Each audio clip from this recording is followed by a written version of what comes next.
रामकृष्ण हरी. मी आता चिखली टाळगावमधील नागेश्वर विद्यालय ही नागेश्वर विद्यालयाची इमारत आहे आणि ह्या विद्यालयामध्ये हा कर्मचारी आहे रमेश कसबे. गेल्या 2 वर्षापासून आपल्या दिंडीचा मुक्काम बाजूलाच इथं समाज मंदिर आहे, परंतु पाऊस आणि वारा ह्याचं सगळं नियोजन बघता अजून काय तिथे भिंती किंवा म्हणावं तसं सुरक्षाचं काही साधन अजून काही प्राप्त झालं नाही. तोपर्यंत ह्या आमच्या रमेश कसबे माऊलींनी आपल्या वारकऱ्यांच्या सेवेला त्यांनी मला सांगितलं आपल्या दिंडीसाठी एक शाळेला पत्र द्या जेणेकरून आम्ही त्यांना काय सहकार्य करू. आपली दिंडी इथं संध्याकाळी येते. आमचे बंडू मोरे आहेत आमचे अन्नदाते, त्यांच्याकडून आपल्याला जेवण प्राप्त होतं. आयतं जेवण असतं.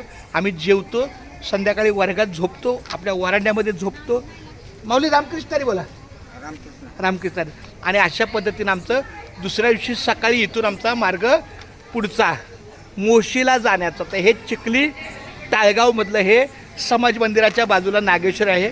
तर माऊली ही शाळेला प्रत द्या. ही त्यांना बोला आपली दिंडी नागेश्वर विद्यालय चिखली टाळगावला 8 तारखेला येणार आहे.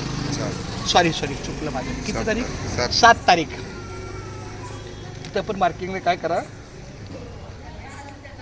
मंगळवार, फक्त मंगळवारी टच करा बघा,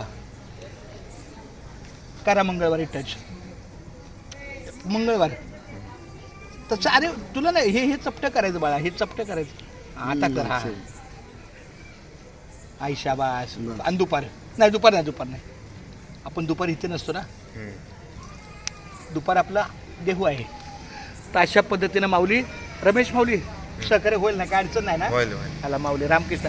या रमेशनी मला गाडीवरून बघितलं आणि आवर्जून बोले माऊली तुम्ही येणार आहे. तर अशा या रमेशला खूप धन्यवाद. खूप अतिशय सेवाभावी आणि कर्तव्याच्या निष्ठेनं आपलं हे काम करतो. खूप धन्यवाद माऊली रामकृष्णारी.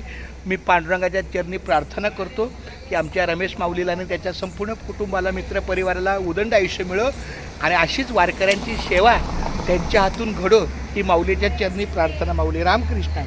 आता हे पत्र दिंडीला शाळेला द्यायचं. हां बोलायचं आपली दिंडी अशी येणार आहे. हे काहीतरी नमूद केलं नागेश्वर विद्यालय चिखली टाळगाव. चालते. चला रामकृष्णारी.